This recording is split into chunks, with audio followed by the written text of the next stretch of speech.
Good evening, YouTube Model Railroad fans. Model Railroading Live fans, and whoever else happens to watch this wonderful brand of nothingness. And this is getting off to a wonderful start. That I bring to the table every week. Thus far, it happens to be vlog 19 for 2020, and it happens to be May 7th.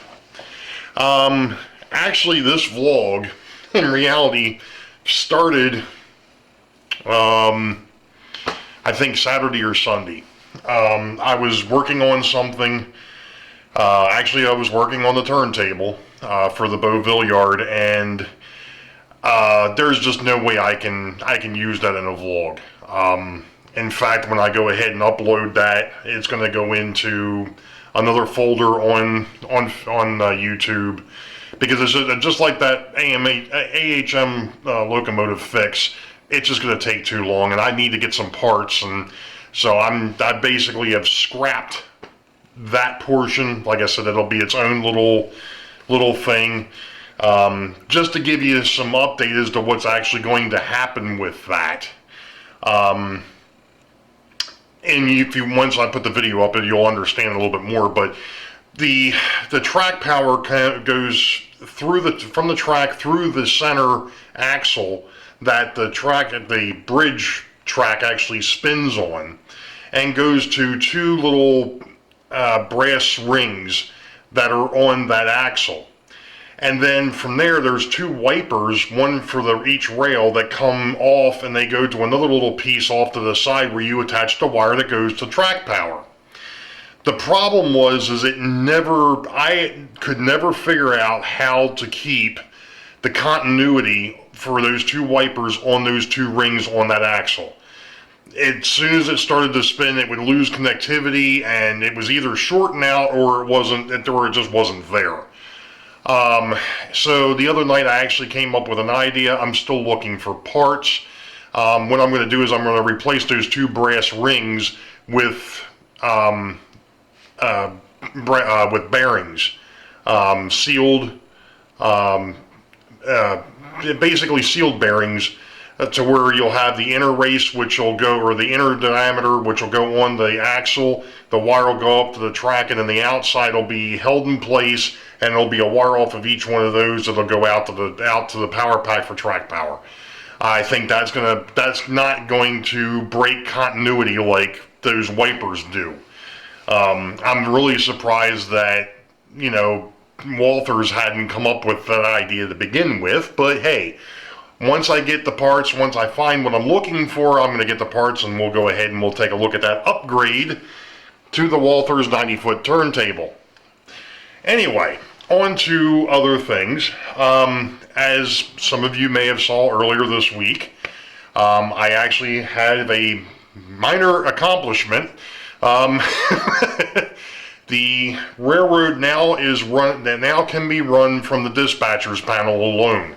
I no longer need to have the power packs spread out all over the place over here, although I did run into one more issue, and that is the fact that the power packs for block 1, I have to disconnect. If not, they cause problems. They start sucking power. That's because of the fact that they were directly connected. They don't have a DPDT back there, or an SPDT. Or not a SPD, a DT, yeah, they don't have an on-off switch. I don't know if you really want to, for back there, I mean, I know I've got DPDTs out here on the front, but I was actually thinking about maybe coming up with some sort of another idea, using some of the switches that I've got, for back there. I've noticed if I kill at least one rail, I don't have an issue. So I could probably get away with just using an SPST, something like that, just to isolate the power pack for the time being, until I can get a hold of some DPDTs. And I only need 2 more. But the thing is, the reality is, back there, you're not going to have power packs tied in all the time anyway. More than likely, they're going to be out front or they're not going to be connected at all. So it's not really going to be a huge deal to have DPDTs back there. So there's a couple other things you're going to notice. If you haven't already, go back and take a look. See if you can find what's changed on these vlogs. There's a subtle change, and I'm not going to tell you about it until basically vlog 20 as to what actually was there. I'm going to see if somebody catches it first. And there's at least one person. No, you're not allowed to say anything. I want to see if somebody else picks up on it. But we'll let that one slide for now, and we'll let you guys take a look and see if you can figure out what's changed with Ray's vlogs. With that being said, I know in vlog 18 I did a tour of, or a partial tour down here of at least the layout, and of course everybody keeps saying, my gosh, this house is huge. How far does it go? Well, between the two floors, it's 3,900 square feet. And the basement almost goes underneath the whole house. Almost. The only place it's not underneath is the garage, which is on that end, which is over by Boeville. That's the only spot that it's not under, obviously. But yeah, so this is a fairly large basement, and right now I'm taking up a small portion of it. I could go farther. Not now, but I could. So, but anyway, something else came up, and I'm going to give it a shot. I'm going to see what happens. Obviously not with this camera. That would be kind of odd. I'm sure I could probably do it, but it probably wouldn't work very well.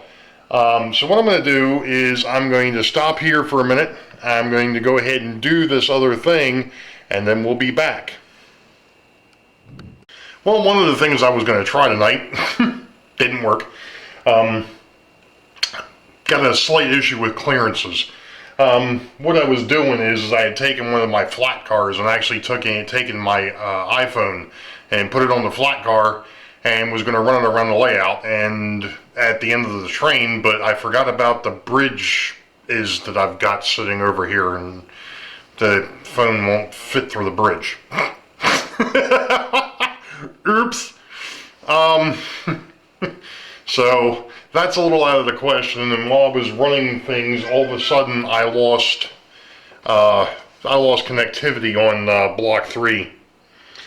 So anyway, not block 3, but block 1 going north. I have no idea what happened. I gotta get up underneath the layout and see if I can figure out what's going on with that. But that was block 1 coming from the dispatcher station, so not sure what's going on there. I got power leaving, but I've got no power at the track, so I'll be back. Well, folks, today we have the European invasion going on. And what I mean by that is literally the European invasion. I just took the camera off the tripod here so we can actually see what is going on. And that actually belongs to my daughter. I got it for her years ago. That is the Emily passenger train set. I realize that it's Thomas, but hey, I do have very young nieces and nephews, so I kept it specifically for that. And on the southbound loop, that is a replica of the Orient Express that was done by Bachmann years ago. And yes, I realize that the lights are flashing in there because of the fact that it just started doing that. I get a feeling I gotta clean the wheels up on the locomotive, or I've got another bad spot of track, which doesn't surprise me. I've already found a few of those. But like I said, I figured I'd go ahead and do a quick video of the European invasion. And then here comes Emily again on the northbound loop, or the inner loop. I think that's what I'm going to start doing, is calling it the inner and outer loop when I'm doing continuous run operation off the dispatcher's panel. And yes, this is all being run by the dispatch, which I just got set up the other night, as you all know. And the locomotives that I had issues with the blocks don't have an issue when it's one power pack. So that's kind of what I figured was the issue. But regardless, I can now just sit here, plug in that power pack, turn it on, and if I've got trains on the line, they'll run. I almost forgot, I wanted to show something very interesting with this Orient Express.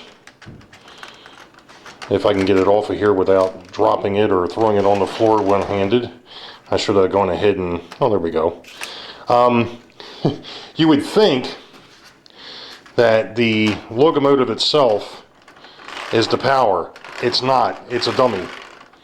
The power is actually in here. The motor sits in the tender pushes the locomotive. And it's also got traction tires, which are a pain in the rear to replace, because you literally have to take the tender apart to get to them. But anyway, just one of those neat little side pieces. And yet another look.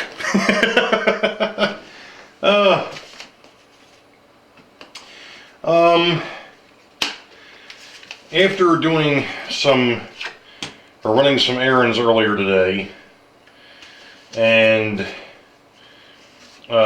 doing a couple other things, I am in no way, shape, or form ready to go crawling around the layout. I ran trains earlier, as you saw. Haven't messed with them anymore since that. In the process, I went ahead and I ordered in, thanks to Rodney, Hot Rod Rodney. He mentioned that Amazon has the connectors that I was looking for. They're sure enough, and they'll be here tomorrow morning. Even better. So that was one thing I didn't have to do today. But one thing I do want to mess with a little bit, since it's one of the things that, I mean, does it really need to be done right now? No, not really. Again, I'm looking for, I guess, for lack of a better term, fill work. Because I still have an awful lot of work to do under the layout before I can actually start doing work back on top of the layout. And like I said, with all the running and things that I had to do today, as I mentioned before, even with the showstopper, out of my family, I'm the healthiest of the three, and I'm the one that doesn't have a whole lot of or any of the underlying factors that could possibly cause me an issue. I still wear gloves, I still wear a mask, but as far as going in and going to get groceries, and my daughter had to return one of her textbooks, I went ahead and I took care of that today. Also went ahead and got some parts for my wife's Mother's Day present.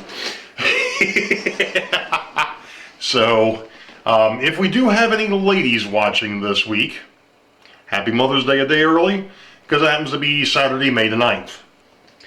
Don't want to forget those, and guys, make sure you call your mom tomorrow, if she's still around. God bless my mom's soul. Unfortunately, lost her in 2015, as you all, if you've seen some of my past videos, you know. So, what am I working on? Well, you know, last night I went ahead and I did a 2.5 hour, I don't know what the heck I was thinking, 2.5 hour live stream doing some locomotive maintenance, to which better part of what I worked on last night is now on the shelf. It's now in operation. We're good to go. The E33, the SD24, all that stuff checked out. I've got an issue with my PA1. It's still not running correctly, but it ran. But I need to do some touch-up work on it. I think the wheels are at a gauge because it was stuttering all over the place. And I know the tracks are clean, so that's not the issue. But anyway, So I've got all the locomotives up on the shelf. And JMRI knows that they're active. It knows that they're there. Great.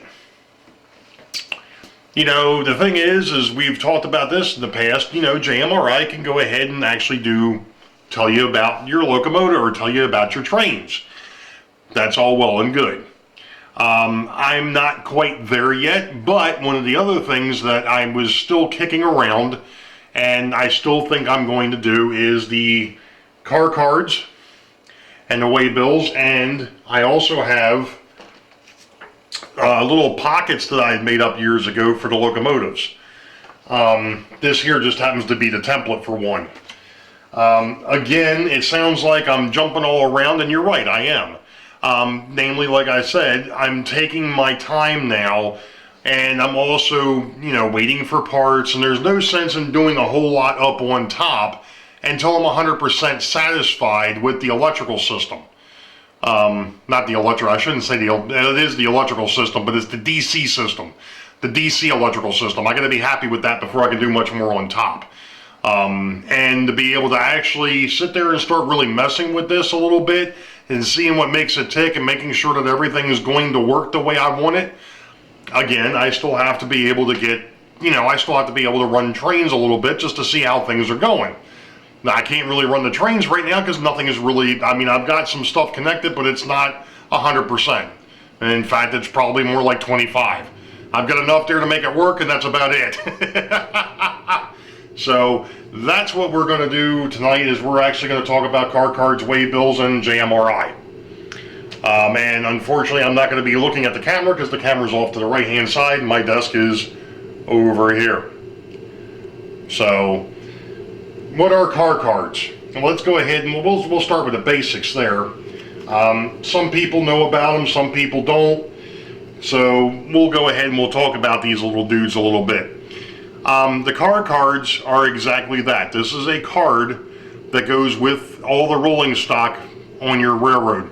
This particular car card happens to be for a Reading, looks like it's a caboose. 94-119. It's a CEWV, which means it's a caboose wide vision. There is no actual nomenclature in the AAR for a wide vision caboose, so I went ahead and added the WV. Most of them are going to be CEs. Here's another car card. This one here happens to be for a Virginia and Truckee tank car number 45. So what it is when you start using the waybills, there's a little pocket here for the waybills. I'm not going to show you what those look like because I really don't have any of those put together. So you have these little pockets, and these were originally done on folder stock. I'm going to do something a little bit different with the newer ones, and in fact I think I actually started to do this on a few of them. I'm actually going to use index cards for some of these, and literally I know, and everybody can yell at me and spank me or whatever. I know that you can buy these. The thing of it is Model Railroad magazine years ago was nice enough to go ahead and put this into a PDF file, and I printed it out. So I'm going to sit here and I'm going to do all the manual labor myself and put these together instead of actually peeling them off of something and putting them together from there. So basically what it is, you know, you go in and you cut these up, and then you go ahead and you put it to one of these index cards, and then you get a car card. And then for the locomotives, you end up with a much larger pocket that you can slide the car cards into, and at the top you'll actually have the type of locomotive, the railroad, and the number. So that's really all it is. At least that's how it works for my railroad. And then of course when you actually get over to the railroad itself, you'll have some sort of file system to be able to put all this stuff into. So I'm not going to go into this whole thing and show you exactly what goes on, number one, because this video is now, well, this video here alone is 8 minutes, and I think I probably put in about 15. So I'm way over what I want to be. But you all know the deal. Wait for the high ball. Green tracks ahead. We'll catch you all next time. Be safe. God bless. See ya.